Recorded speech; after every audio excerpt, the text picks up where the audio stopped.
তারই প্রেক্ষিতে জাতীয় সংসদ নির্বাচনী এলাকা 204 নারায়ণগঞ্জ 1 প্রতিদ্বন্দ্বী প্রার্থী বাংলা বর্ণমালা ক্রমানুসারে প্রথমে আসেন কাজী মনিরুজ্জামান। উনি মনোনয়ন প্রদানকারী রাজনৈতিক দলের নাম হলো বাংলাদেশ জাতীয়তাবাদী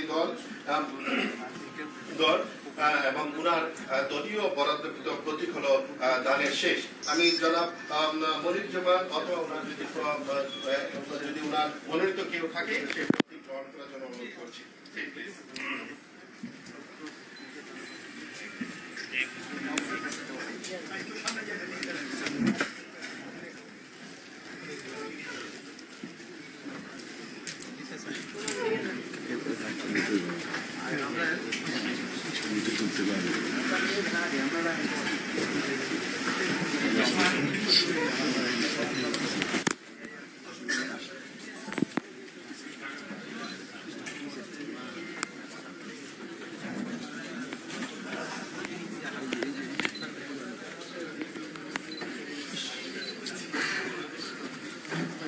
জায়গা নেই ভাই, আমি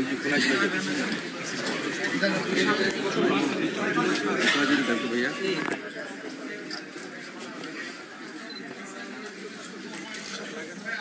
লাগাতে পারতেছি সবাই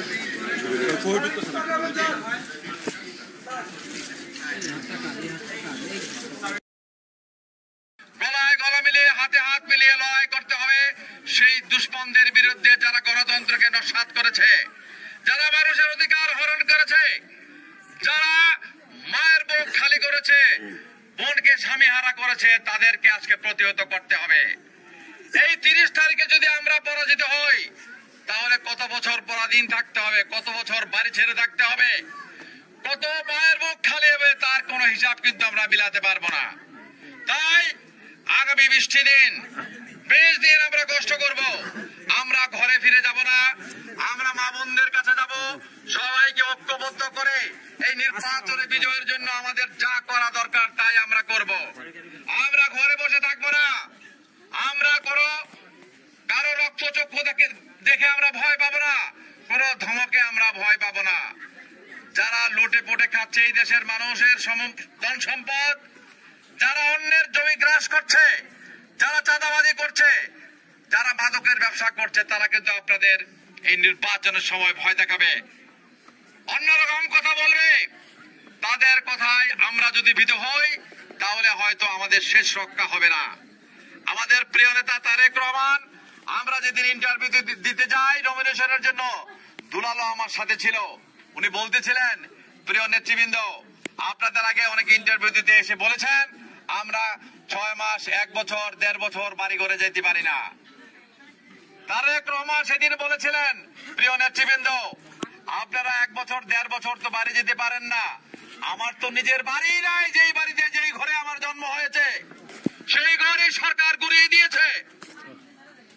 আমার বাবা মায়ের সেই স্বপ্নের ঘর, যেই ঘরে আমি হামাগুড়ি খেয়েছি, সেই ঘর তারা গুড়িয়ে দিয়েছে। আজকে আপনাদেরকে আমি বলতে চাই, সাবধান করতে চাই, আপনারা যদি এই লড়াইয়ে, এই বিজয়ে, এই ভোটের যুদ্ধে পরাজিত হন, আপনাদের দেখা যাবে নিজের ঠিকানায় একদিন থাকবে না। কোথায় যাবেন তখন? কোথায় যাবেন তখন? বাড়ি ফেরার চিন্তা তখন আর করতে পারবেন না। তাই আজকে আমিও আপনাদের অনুরোধ করব, মা বোনদের অনুরোধ করব, মা বোনরা 30 তারিখে ভোর রাতে রান্না করে ঘরের খাবার রেডি করে সবার আগে ভোট কেন্দ্রে যাবেন। সকাল সকাল 10টার মধ্যে ভোট দিয়ে ঘরে ফিরে আসবেন। ছেলে পুরুষ যুবক যারা আছেন, নাস্তা খেয়ে যাবেন, ওই দিন রোজা রাখবেন। একবারে ভোট শেষ করে গণনা করে রেজাল্ট নিয়ে, ফলাফল নিয়ে কেন্দ্র ত্যাগ করবেন, তার আগে নয়। তাহলে আপনার বিজয়, আপনার ভোট চুরি করার কোন সুযোগ থাকবে না। ভোট চোর যারা, তারাই বলে কেন্দ্র পাহারা দিলে তাদের অসুবিধা হবে। আরে ভাই, আপনারা যদি চুরি না করেন তাহলে আমরা পাহারা দেওয়ার দরকার কি? আপনারা চুরি করেন, চুরি করেছেন, ভবিষ্যতেও করবেন, সেই জন্য তো পাহারার ব্যবস্থা। শুধু পাহারা নয়, প্রয়োজনে আরো অনেক কিছু করা হবে। কিন্তু আপনারা ভোট চুরি করে আবার নির্বাচিত হবেন 2014-এর মতো, সেই স্বপ্ন ভুলে যান, সেই স্বপ্ন দুঃস্বপ্নে পরিণত হবে। আমরা আজকে ঐক্যবদ্ধ হয়ে রূপগঞ্জে প্রত্যেকটি যুবক প্রত্যেকটি বৃদ্ধ মানুষ, পিতা, ভ্রাতা, পত্নী সবাই মিলে আমরা সবাই মিলে এই যুদ্ধে অংশগ্রহণ করব।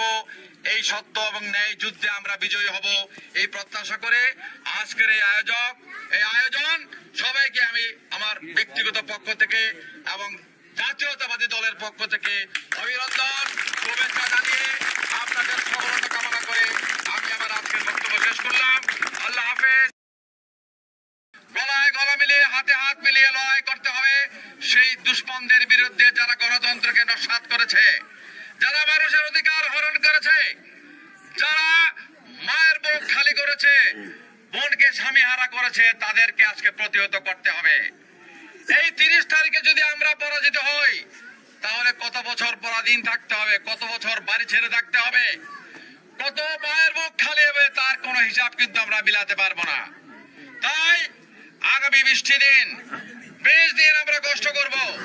আমরা ঘরে ফিরে যাব না, আমরা মা বোনদের কাছে যাব, সবাইকে ঐক্যবদ্ধ করে এই নির্বাচনে বিজয়ের জন্য আমাদের যা করা দরকার তাই আমরা করব। আমরা ঘরে বন্যের জমি গ্রাস করছে, যারা চাঁদাবাজি করছে, যারা মাদকের ব্যবসা করছে, তারা কিন্তু দেখাবে, অন্যরকম কথা বলবে। তাদের কথায় আমরা যদি ভীত হই তাহলে হয়তো আমাদের শেষ রক্ষা হবে না। আমাদের প্রিয় নেতা তারেক রহমান, আমরা যেদিন ইন্টারভিউ দিতে যাই নমিনেশনের জন্য, দুলালো আমার সাথে ছিল, উনি বলতেছিলেন, প্রিয় নেতৃবৃন্দ, আপনাদের আগে অনেকে ইন্টারভিউ দিতে এসে বলেছেন আমরা 6 মাস, 1 বছর, 1.5 বছর বাড়ি ঘরে যেতে পারি না। তারেক রহমান সেদিন বলেছিলেন, প্রিয় নেতৃবৃন্দ, আপনারা 1 বছর, 1.5 বছর তো বাড়ি যেতে পারেন না। যেই বাড়িতে, যেই ঘরে আমার জন্ম হয়েছে, সেই ঘরে সরকার গুড়িয়ে দিয়েছে। মায়ের সেই স্বপ্নের ঘর, যেই ঘরে আমি হামাগুড়ি খেয়েছি, সেই ঘর তারা গুড়িয়ে দিয়েছে। আজকে আপনাদেরকে আমি বলতে চাই, সাবধান করতে চাই, আপনারা যদি এই লড়াইয়ে, এই বিজয়ে, এই ভোটের যুদ্ধে পরাজিত হন, আপনাদের দেখা যাবে নিজের ঠিকানায় একদিন থাকবে না। কোথায় যাবেন তখন? কোথায় যাবেন তখন? বাড়ি ফেরার চিন্তা তখন আর করতে পারবেন না। তাই আজকে আমিও আপনাদের অনুরোধ করব, মা বোনদের অনুরোধ করব, মা বোনরা 30 তারিখে ভোর রেডি করে সবার আগে ভোট কেন্দ্রে যাবেন। সকাল 10টার মধ্যে ভোট দিয়ে ঘরে ফিরে আসবেন। ছেলে, পুরুষ, যুবক যারা আছেন, নাস্তা খেয়ে যাবেন, ওই দিন রোজা রাখবেন। একবারে ভোট শেষ করে গণনা করে রেজাল্ট নিয়ে, ফলাফল নিয়ে কেন্দ্র ত্যাগ করবেন, তার আগে নয়। তাহলে আপনার বিজয়, আপনার ভোট চুরি করার কোনো সুযোগ থাকবে না। ভোট চোর যারা, তারাই বলে কেন্দ্র পাহারা দিলে তাদের অসুবিধা হবে। আরে ভাই, আপনারা যদি চুরি না করেন তাহলে আমরা পাহারা দেওয়ার দরকার কি? আপনারা চুরি করেন, চুরি করেছেন, ভবিষ্যতেও করবেন, সেই জন্য তো পাহারার ব্যবস্থা। শুধু পাহারা নয়, প্রয়োজনে আরো অনেক কিছু করা হবে। কিন্তু আপনারা ভোট চুরি করে আবার নির্বাচিত হবেন 2014-এর মতো, সেই স্বপ্ন ভুলে যান। সেই স্বপ্ন দুঃস্বপ্নে পরিণত হবে। আমরা আজকে ঐক্যবদ্ধ হয়ে রূপগঞ্জে প্রত্যেকটি যুবক, প্রত্যেকটি বৃদ্ধ মানুষ, পিতা, ভ্রাতা, পত্নী সবাই মিলে আমরা সবাই মিলে এই যুদ্ধে অংশগ্রহণ করব। এই সত্য এবং ন্যায় যুদ্ধে আমরা বিজয়ী হব এই প্রত্যাশা করে আজকের এই আয়োজন সবাইকে আমি আমার ব্যক্তিগত পক্ষ থেকে এবং জাতীয়তাবাদী দলের পক্ষ থেকে অভিনন্দন, শুভেচ্ছা জানিয়ে আপনাদের সফলতা কামনা করে আমি আমার আজকের বক্তব্য শেষ করলাম। আল্লাহ হাফেজ। গলায় গলা মিলিয়ে হাতে হাত মিলিয়ে লড়াই করতে হবে সেই দুশ্মনদের বিরুদ্ধে যারা গণতন্ত্রকে নস্যাৎ করেছে, যারা মানুষের অধিকার হরণ করেছে, যারা মায়ের বুক খালি করেছে, বোনকে স্বামী হারা করেছে, তাদেরকে আজকে প্রতিহত করতে হবে।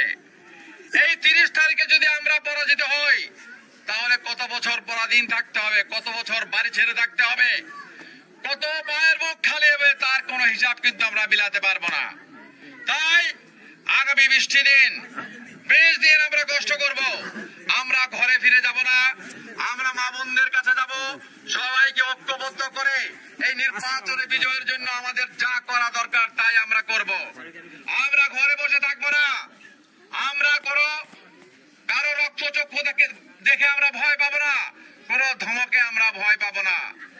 যারা লুটে পুটে খাচ্ছে এই দেশের মানুষের ধন সম্পদ, যারা অন্যের জমি গ্রাস করছে, যারা চাঁদাবাজি করছে, যারা মাদকের ব্যবসা করছে, তারা কিন্তু আপনাদের এই নির্বাচনের সময় ভয় দেখাবে, অন্যরকম কথা বলবে।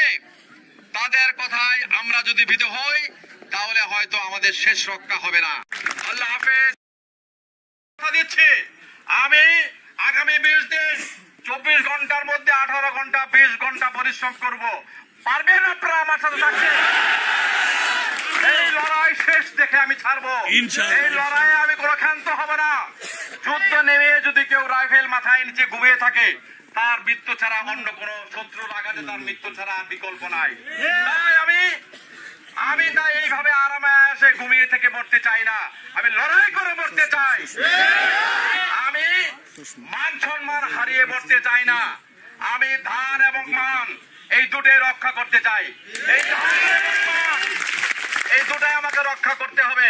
তাই মামলা হয়েছে, মামলা হবে, পুলিশ ধরেছে, পুলিশ ছাড়বে, পুলিশকে ছাড়তে বাধ্য করা হবে ইনশাল্লাহ। কোন মামলায় কি আমরা অবহেলা করেছি? মামলার উচ্চ আদালতে থাকুক, নিম্ন আদালতে থাকুক, সব জায়গায় আমরা চেষ্টা করে আপনাদেরকে মুক্ত করার চেষ্টা করেছি। হয়তো অনেক সময় অনেক সরকারি কারণে বিলম্ব হয়েছে, আমরা বুকে হাত দিয়ে বলতে পারি আমরা কোনো কার্পণ্য করি নাই, অবহেলা করি না, অবহেলা করব না। প্রিয় ভাইয়ের আমার, যদি কারো কাছে কামান থাকে, তার যদি সাহস না থাকে, সেই কামানের কোনো মূল্য আছে? প্রথম দরকার সাহস, তারপর দরকার অন্য অস্ত্র। কোনো কিছুই লাগে না যদি সাহসী মানুষ থাকে। সাহস ছাড়া কথা দিচ্ছি, আমি আগামী 20 দিন 24 ঘন্টার মধ্যে 18 ঘন্টা 20 ঘন্টা পরিশ্রম করব।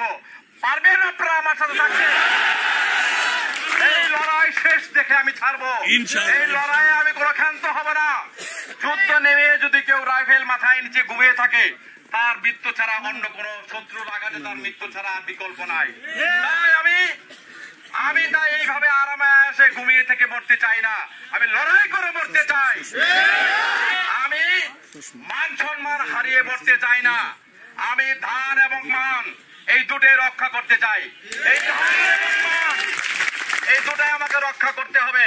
তাই মামলা হয়েছে, মামলা হবে, পুলিশ ধরেছে, পুলিশ ছাড়বে, পুলিশকে ছাড়তে বাধ্য করা হবে ইনশাল্লাহ। কোন মামলায় কি আমরা অবহেলা করেছি? মামলার উচ্চ আদালতে থাকুক, নিম্ন আদালতে থাকুক, সব জায়গায় আমরা চেষ্টা করে আপনাদেরকে মুক্ত করার চেষ্টা করেছি। হয়তো অনেক সময় অনেক সরকারি কারণে বিলম্ব হয়েছে, আমরা বুকে হাত দিয়ে বলতে পারি আমরা কোনো কার্পণ্য করি নাই, অবহেলা করি না, অবহেলা করব না। প্রিয় ভাইয়ের আমার, যদি কারো কাছে কামান থাকে, তার যদি সাহস না থাকে, সেই কামানের কোনো মূল্য আছে? প্রথম দরকার সাহস, তারপর দরকার অন্য অস্ত্র। কোনো কিছুই লাগে না যদি সাহসী মানুষ থাকে। সাহস ছাড়া কথা দিচ্ছি, আমি আগামী 20 দিন 24 ঘন্টার মধ্যে 18 ঘন্টা 20 ঘন্টা পরিশ্রম করব। পারবেন আপনারা আমার সাথে থাকতে? এই লড়াই শেষ দেখে আমি ছাড়বো। এই লড়াইয়ে আমি কোনো ক্ষান্ত হব না। যুদ্ধ নেমে যদি কেউ রাইফেল মাথায় নিচে ঘুমিয়ে থাকে, তার মৃত্যু ছাড়া অন্য কোন শত্রুর আঘাতে তার মৃত্যু ছাড়া বিকল্প নাই। তাই আমি তাই এইভাবে আরামে এসে ঘুমিয়ে থেকে মরতে চাই না, আমি লড়াই করে মরতে চাই। আমি মান সম্মান হারিয়ে মরতে চাই না, আমি ধান এবং মান এই দুটোই রক্ষা করতে চাই। এই ধান এবং মান এই দুটাই আমাকে রক্ষা করতে হবে।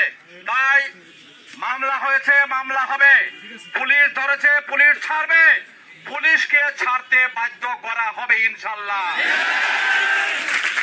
কোন মামলায় কি আমরা অবহেলা করেছি? মামলার উচ্চ আদালতে থাকুক, নিম্ন আদালতে থাকুক, সব জায়গায় আমরা চেষ্টা করে আপনাদেরকে মুক্ত করার চেষ্টা করেছি। হয়তো অনেক সময় অনেক সরকারি কারণে বিলম্ব হয়েছে, আমরা বুকে হাত দিয়ে বলতে পারি আমরা কোনো কার্পণ্য করি নাই, অবহেলা করি না, অবহেলা করব না। প্রিয় ভাইয়ের আমার,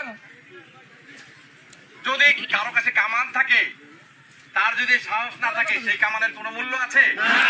প্রথম দরকার সাহস, তারপর দরকার অন্য অস্ত্র। কোনো কিছুই লাগে না যদি সাহসী মানুষ থাকে। সাহস ছাড়া কিন্তু অত্যন্ত দুঃখ এবং পরিতাপের বিষয়, ভারাক্রান্ত হৃদয়ে আমি আজকে আপনাদেরকে বলতে চাই, গত মধ্যরাত্রে রূপগঞ্জের বিভিন্ন জায়গায় আগামী সংসদ নির্বাচনের প্রার্থী হিসাবে আমার ধানের শীষের প্রতীকের লিফলেট বা পোস্টার লাগানোর পরেই আওয়ামী সন্ত্রাসীরা আমাদের সেই পোস্টার ছিঁড়ে ফেলেছে। যারা পোস্টার লাগিয়েছে তাদেরকে অকথ্য ভাষায় গালাগালি করেছে, তাদের প্রাণনাশীর হুমকি দিয়েছে। এখানেই শেষ নয়, যারা পোস্টার লাগিয়েছে তাদের বাড়ি দিকে তাদের পিতামাতাকে পর্যন্ত গালিগালাজ করেছে। এটাই কি সুষ্ঠু নির্বাচনের নমুনা? এইটাই কি? আমি আপনাদের কাছে প্রশ্ন করতে চাই, প্রশাসনের ঊর্ধ্বতন কর্মকর্তাবৃন্দ, আপনারা এই নির্বাচন সুষ্ঠু করতে পারেন, সুন্দর করতে পারেন যদি ইচ্ছা করেন। সেই ইচ্ছা আপনারা করেন কিনা আমরা জানি না। আমি বলি, এটা বিজয়ের মাস। ৭১ আমি কোন ভাগা মুক্তিযোদ্ধা নয়, আমি কোন মানুষকে মুক্তিযোদ্ধাদের রান্না বান্না করে খাওয়ায় মুক্তিযোদ্ধা হয় নাই। শত্রুর মুখোমুখি দাঁড়িয়ে আমি ৭১ যুদ্ধ করেছি জীবন বাজি রেখে। সেই যুদ্ধে হয়তো আমি মারাও যেতে পারতাম। আমি যখন মরি নাই, আমি এখনো মরতে জানি।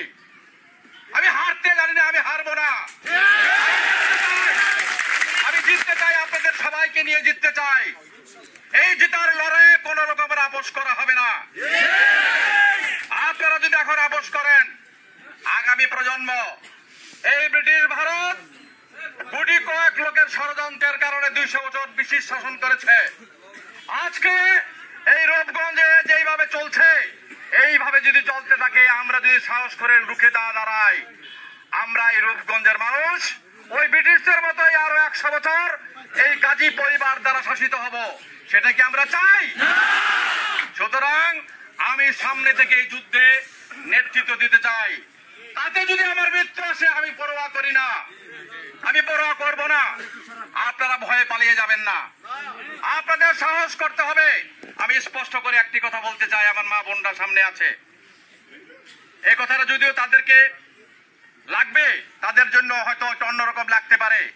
কোন মেয়ে যদি মা হতে চায়, তাকে সেই প্রসব বেদনা সহ্য করতেই হবে। কোন প্রসব বেদনা সহ্য না করে কোন মা সন্তান জন্ম দেওয়ার কল্পনা করতে পারে না। কিন্তু অত্যন্ত দুঃখ এবং পরিতাপের বিষয়, ভারাক্রান্ত হৃদয়ে আমি আজকে আপনাদেরকে বলতে চাই, গত মধ্যরাত্রে রূপগঞ্জের বিভিন্ন জায়গায় আগামী সংসদ নির্বাচনের প্রার্থী হিসাবে আমার ধানের শীষের প্রতীকের লিফলেট বা পোস্টার লাগানোর পরেই আওয়ামী সন্ত্রাসীরা আমাদের সেই পোস্টার ছিঁড়ে ফেলেছে। যারা পোস্টার লাগিয়েছে তাদেরকে অকথ্য ভাষায় গালাগালি করেছে, তাদের প্রাণনাশীর হুমকি দিয়েছে। এখানেই শেষ নয়, যারা পোস্টার লাগিয়েছে তাদের বাড়ি দিকে তাদের পিতামাতাকে পর্যন্ত গালিগালাজ করেছে। এটাই কি সুষ্ঠু নির্বাচনের নমুনা? এইটাই কি? আমি আপনাদের কাছে প্রশ্ন করতে চাই, প্রশাসনের ঊর্ধ্বতন কর্মকর্তাবৃন্দ, আপনারা এই নির্বাচন সুষ্ঠু করতে পারেন, সুন্দর করতে পারেন যদি ইচ্ছা করেন। সেই ইচ্ছা আপনারা করেন কিনা আমরা জানি না। আমি বলি, এটা বিজয়ের মাস।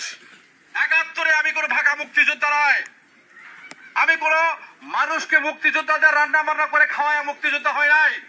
শত্রুর মুখোমুখি দাঁড়িয়ে আমি ৭১ যুদ্ধ করেছি জীবন বাজি রেখে। সেই যুদ্ধে হয়তো আমি মারাও যেতে পারতাম। আমি যখন মরি নাই, আমি এখনো মরতে জানি। আমি হারতে জানি না, আমি হারবো না। আমি জিততে চাই, আপনাদের সবাইকে নিয়ে জিততে চাই। এই জিতার লড়াইয়ে কোন রকমের আপোষ করা হবে না। আপনারা যদি এখন আপোষ করেন, আগামী প্রজন্ম এই ব্রিটিশ ভারত কোটি কয়েক লোকের ষড়যন্ত্রের কারণে ২০০ বছর ব্রিটিশ শাসন করেছে। আজকে এই রূপগঞ্জে যেইভাবে চলছে, এইভাবে যদি চলতে থাকে, আমরা যদি সাহস করে রুখে দাঁড়াই, আমরা এই রূপগঞ্জের মানুষ ওই ব্রিটিশদের মতোই আরো ১০০ বছর এই গাজী পরিবার দ্বারা শাসিত হব। সেটা কি আমরা চাই? সুতরাং আমি সামনে থেকে এই যুদ্ধে নেতৃত্ব দিতে চাই। তাতে যদি আমার মৃত্যু আসে, আমি পরোয়া করি না, আমি পরোয়া করব না। আপনারা ভয়ে পালিয়ে যাবেন না, আপনাদের সাহস করতে হবে। আমি স্পষ্ট করে একটি কথা বলতে চাই, আমার মা বোনরা সামনে আছে। এই কথাটা যদিও তাদেরকে লাগবে, তাদের জন্য হয়তো একটা অন্যরকম লাগতে পারে। কোন মেয়ে যদি মা হতে চায়, তাকে সেই প্রসব বেদনা সহ্য করতেই হবে। কোন প্রসব বেদনা সহ্য না করে কোন মা সন্তান জন্ম দেওয়ার কল্পনা করতে পারে না। নতুন প্রজন্মের ভোটারদেরকে টানতে হবে। এখানে আমি মনে করি আমরা যারা আছি, এর মধ্যে অনেক অনেক না, সংখ্যাগরিষ্ঠ ভোটারই হবেন যারা এই বছর প্রথম ভোটার হয়েছেন। সেই ভোটারদেরকে আমি সালাম জানাই, অভিনন্দন জানাই। আপনাদের এই ভোটের মাধ্যমে যেন আমাদের বিজয় সূচিত হয়, আমাদের বিজয় ত্বরান্বিত হয়। আমরা আপনাদেরকে একটি সুন্দর বাংলাদেশ দিতে চাই। আমি কিন্তু আমার দায়িত্বে কল্পনা করি নাই। আমি কিন্তু পরাধীন দেশে জন্ম হয়েছে, পাকিস্তান আমলে আমার জন্ম হয়েছে। আপনার কিন্তু স্বাধীন দেশে জন্ম হয়েছে, নতুন ভোটার। সেই স্বাধীন দেশ আপনি কিভাবে পেয়েছেন? আমি কাজী মনির সেই স্বাধীন দেশের জন্য যুদ্ধ করেছি। সুতরাং আপনার এই ভোট পাওয়ার অধিকার আমার আছে, এই ভোটের উপরে দাবি আমার আছে।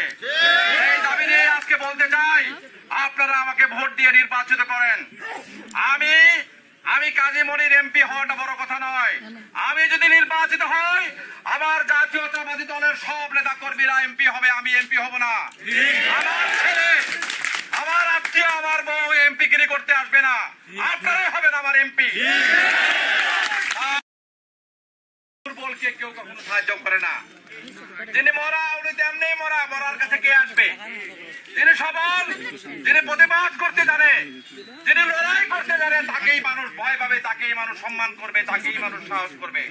আমি যখন আজকে নারায়ণগঞ্জের অফিসে বক্তব্য দিয়েছি, আমার বক্তব্যের পরে জেলা প্রশাসন থেকে আরম্ভ করে এসপি, বিজেপির চিফ, র্যাবের সিও সবাই বক্তব্য দিয়েছেন। আমি মুক্তিযোদ্ধা এই কথা নিয়ে ওনারা স্পষ্ট করে উচ্চারণ করেছেন, আমাকে অভিবাদন জানিয়েছেন বিজয়ের এই মাসে। এটা আমার বড় অহংকারের ব্যাপার, আমার বড় গৌরবের ব্যাপার। তাদের কাছ থেকে প্রশংসা আমি পেয়েছি। প্রিয় ভাইয়েরা আমার, আজকে এজেন্ট নিয়ে কথা হয়েছে, লিগ্যাল এইড কমিটি নিয়ে কথা হয়েছে। আমাদের দলের মধ্যে অনেক সম্মানিত লয়ার আছেন, উকিল আছেন। আমরা এরকম সমস্যাগুলি নিয়ে কথা বলবো। আমরা যখন যেটা হবে, নির্বাচন কমিশন, রূপগঞ্জের উপজেলা নির্বাহী অফিসার তথা সহকারী রিটার্নিং অফিসার, রূপগঞ্জের থানার ভারপ্রাপ্ত কর্মকর্তা, নির্বাচন কমিশনের সচিব, নারায়ণগঞ্জের জেলা প্রশাসক, জেলার এসপি সহ বিভিন্ন প্রশাসনের সবার কাছে আমরা যাব। আমাদের প্রতি জুলুম, অত্যাচার, নির্যাতন যদি হয়, তার প্রতিকার আমরা বারবার তাদের কাছে যাব। আমি নারায়ণগঞ্জেও বলেছি, আমরা ঘরে বাইরে পথে ঘাটে সব জায়গায় লাঞ্ছিত হব। আমাদের নির্যাতন করা হবে, আমাদের অত্যাচার করা হবে, অপমান করা হবে। অপমান আমরা সহ্য করব, কিন্তু কতটুকু সহ্য করব? সহ্যের তো সীমা আছে। সহ্যের সীমা ছাড়িয়ে যাবে তখন যদি আমরা ঘুরে দাঁড়াই, আমরা যদি ঘুরে দাঁড়াই, শান্তি বিঘ্নিত হবে, ভোটের পরিবেশ নষ্ট হবে। আমরা সেটা চাই না। আমরা চাই শান্তিপূর্ণ নির্বাচন। আমরা জনগণের অধিকারে বিশ্বাস করি। আমরা জনগণের ভোটে নির্বাচিত হব, সেই বিশ্বাস আমাদের আছে। জোর করে আমরা সিল মেরে নির্বাচনে বিজয়ী হতে চাই না। আমাদের বিজয়, আমাদের শক্তি, আমাদের সাহস, আমাদের জনগণের সাথে সেই সম্পর্ক আমরা গড়েছি দীর্ঘ 10 বছরে। নির্যাতন, অত্যাচার, মামলা হামলা হয়েছে, কিন্তু জনগণকে ছেড়ে আমরা কখনো যাই নাই। তাই প্রিয় ভাইয়ের আমার, আর অনেক কথা বলার থাকে। দুর্বলকে কেউ কখনো সাহায্য করে না। যিনি মরা উনি তেমনি মরা, মরার কাছে কে আসবে? এই নির্বাচন রূপগঞ্জের প্রত্যেকটি জাতীয়তাবাদী দলের নেতা কর্মী। কারণ আজকে আমাদের নেত্রী খালেদা জিয়াকে জেলখানায় রেখে আমরা নির্বাচন করছি। এটা কি ভাবা যায়? তিনবারের প্রধানমন্ত্রী, ধানের শীষের মার্কা নিয়ে যিনি নির্বাচিত হয়েছেন, সেই নেত্রী আজকে কারাগারে, তাকে রেখে আমরা কারাগারে রেখে নির্বাচন করছি। আমাদের প্রিয় নেতা, যিনি আগামী দিনে এই দেশকে নেতৃত্ব দিবেন, তারেক রহমানকে আজকে বিদেশে রেখে আমরা নির্বাচন করছি। অত্যন্ত কষ্ট নিয়ে, ভারাক্রান্ত মন নিয়ে, অনেক বেদনা, অনেক কষ্ট সহ্য করে এই নির্বাচনে আমরা যাচ্ছি। এই নির্বাচনটি তাই একটি আন্দোলন। এই আন্দোলনের অংশ হিসাবে আমরা আগামী 30 তারিখ এই ভোটের মাধ্যমে এই দানবকে পরাজিত করে মানবের শাসন আমরা কায়েম করব। এটাই আমাদের প্রত্যয়, এটাই আমাদের ঘোষণা। প্রিয় ভাই বোনেরা আমার, অনেক সমস্যা হবে, অনেক বিপদ হবে, অনেক ঝড় ঝঞ্ঝা হবে। সেই ঝড় ঝঞ্ঝাকে উপেক্ষা করে আমরা বিজয়ের লক্ষ্যে আমরা ঐক্যবদ্ধ থাকবো। আমাদের মধ্যে কোনো ভুল বোঝাবুঝি থাকলে সবকিছু ভুলে যাব। এই 20 দিন আমরা ভাই বোন, আত্মীয় স্বজন, আমরা প্রত্যেকটি মানুষকে আমরা আমাদের এই ভোটের জন্য দাওয়াত দিব। আমি আপনাদের কথা দিচ্ছি, জনাব তৈবুর আলম খন্দকার, উনি আমাদের নেত্রীর উপদেষ্টা, মোস্তাফিজুর রহমান ভূঁইয়া দীপু, তরুণ নেতা, যিনি আমার সাথে নির্বাচন মনোনয়নের প্রত্যাশী ছিলেন, তৈমুর আলম সাহেব ছিলেন। আমি তাদের প্রতি শ্রদ্ধা রেখে বলতে চাই, আসুন এই ধানের শীষ আমার কোনো ব্যক্তিগত কোনো মার্কা নয়, এটা জাতীয় মার্কা, খালেদা জিয়ার মার্কা। এই ধানের শীষের প্রতীককে আমরা শ্রদ্ধা করে আমি হয়তো আমার জীবনে আর কোনো সুযোগ পাবো কিনা, আমরা হয়তো আর কোনো সুযোগ পাবো কিনা আমি জানি না, কিন্তু এইবার আসুন আমরা আমাদের নেত্রীর মুক্তির জন্য, তারেক রহমানকে দেশে ফিরিয়ে আনার জন্য, একটি সুষ্ঠু সুন্দর নির্বাচনের জন্য ঐক্যবদ্ধভাবে আমরা কাজ করি। যে এই নির্বাচন রূপগঞ্জের ৫টি জাতীয়তাবাদী দলের নেতা কর্মী, কারণ আজকে আমাদের নেত্রী খালেদা জিয়াকে জেলখানায় রেখে আমরা নির্বাচন করছি, এটা কি ভাবা যায়? তিনবারের প্রধানমন্ত্রী ধানের শীষের মার্কা নিয়ে যিনি নির্বাচিত হয়েছেন সেই নেত্রী আজকে কারাগারে, তাকে রেখে আমরা কারাগারে রেখে নির্বাচন করছি। আমাদের প্রিয় নেতা যিনি আগামী দিনে এই দেশকে নেতৃত্ব দিবেন তারেক রহমানকে আজকে বিদেশে রেখে আমরা নির্বাচন করছি, অত্যন্ত কষ্ট নিয়ে, ভারাক্রান্ত মন নিয়ে, অনেক বেদনা, অনেক কষ্ট সহ্য করে এই নির্বাচনে আমরা যাচ্ছি। এই নির্বাচনটি তাই একটি আন্দোলন, এই আন্দোলনের অংশ হিসাবে আমরা আগামী ৩০ তারিখ এই ভোটের মাধ্যমে এই দানবকে পরাজিত করে মানবের শাসন আমরা কায়েম করব, এটাই আমাদের প্রত্যয়, এটাই আমাদের ঘোষণা। প্রিয় ভাই বোনেরা আমার, অনেক সমস্যা হবে, অনেক বিবাদ হবে, অনেক ঝড় ঝঞ্ঝা হবে, সেই ঝড় ঝঞ্ঝাকে উপেক্ষা করে আমরা বিজয়ের লক্ষ্যে আমরা ঐক্যবদ্ধ থাকবো। আমাদের মধ্যে কোনো ভুল বোঝাবুঝি থাকলে সবকিছু ভুলে যাব। এই ২০ দিন আমরা ভাই বোন আত্মীয় স্বজন আমরা প্রত্যেকটি মানুষকে আমরা আমাদের এই ভোটের জন্য দাওয়াত দিব। আমি আপনাদের কথা দিচ্ছি, জনাব তৈয়বুর আলম খন্দকার, উনি আমাদের নেত্রীর উপদেষ্টা, মোস্তাফিজুর রহমান ভূঁইয়া দীপু, তরুণ নেতা, যিনি আমার সাথে নির্বাচন মনোনয়নের প্রত্যাশী ছিলেন, তৈমুর আলম সাহেব ছিলেন, আমি তাদের প্রতি শ্রদ্ধা রেখে বলতে চাই, আসুন এই ধানের শীষ আমার কোনো ব্যক্তিগত কোনো মার্কা নয়, এটা জাতীয় মার্কা, খালেদা জিয়ার মার্কা। এই ধানের শীষের প্রতীককে আমরা শ্রদ্ধা করে আমি হয়তো আমার জীবনে আর কোনো সুযোগ